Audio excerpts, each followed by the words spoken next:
இப்போ நம்ம வந்து பொன்னாங்கண்ணி கீரை வந்து எப்படி வளர்க்குறதுன்னு பார்க்கலாம். பொன்னாங்கண்ணி கீரை 2-3 வெரைட்டி இருக்குது.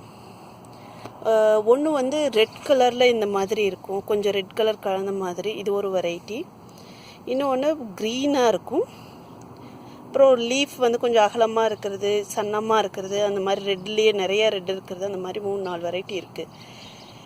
எங்கிட்ட வந்து இந்த மாதிரி ஒன்று கொஞ்சம் ரெட் கலந்த மாதிரி ஒன்று, ப்ளைன் க்ரீன் ஒன்று, 2 வெரைட்டி இருக்குது. இதை வந்து எப்படி வளர்க்குறது அப்படின்னு பார்த்தோம்னா, இதில் வந்து ஒரு வெள்ளை கலரில் பூ வரும். அதுதான் சீடு. ஆக்சுவலாக சீட்லேருந்தும் நம்ம வந்து மல்டிபிள் பண்ணலாம். இல்லைன்னா வந்து இந்த மாதிரி கட்டிங்ஸு நீங்கள் சமைக்கிறீங்க இல்லையா, சமைச்சிட்டு அந்த கட்டிங்ஸ் அப்படியே வந்து மறுபடியும் ரீப்ளான்ட் பண்ணிங்கன்னா, அந்த சும்மா கட்டிங்ஸ் நட்டு வச்சிங்கனாவே வந்துடும். இன்னொரு வெரைட்டி நான் இப்போ காமிக்கிறேன். இது வந்து பச்சை வெரைட்டி பொன்னாங்கண்ணி. இதில் பார்த்திங்கன்னா வந்து பூ வந்திருக்கு. கொஞ்சம் பெருசானால் தான் பூ வரும். சில வெரைட்டியில் கொஞ்சம் ரொம்ப லேட்டாகவே பூ வரும். இதுதான் உங்களுக்கு சீடு. கொஞ்சம் நல்ல பெரிய பூவாக ஆனதுக்கப்புறம் இதை வந்து போட்டிங்கன்னா உங்களுக்கு வந்து முளைக்கும். இதை வந்து இப்படி உதுத்து இப்படி போட்டிங்கனாவே வந்துடும். எப்படி இது போய் முளைக்கும் அப்படின்றது கொஷினாக இருக்கலாம் எல்லாத்துக்கும். இது வந்து ஆக்சுவலாக அந்த ஜீனியா இந்த மாதிரி பூலாம் இருக்கு இல்லையா, அந்த மாதிரி தான்.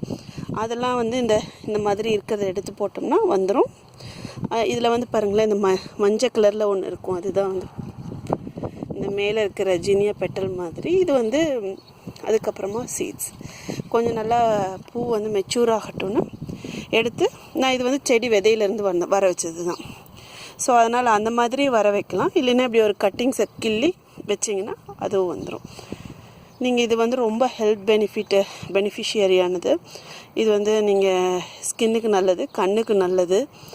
அப்புறமா வந்து இதை பொரியலும் பண்ணலாம் நீங்கள், இல்லை பருப்புலேயும் போட்டு கூட்டு மாதிரி செய்யலாம், பருப்போடு சேர்த்து செய்யலாம். ரொம்ப டேஸ்ட்டாகவும் இருக்கும். நீங்கள் வந்து இந்த மாதிரி நிறைய செடியெல்லாம் வீட்டில்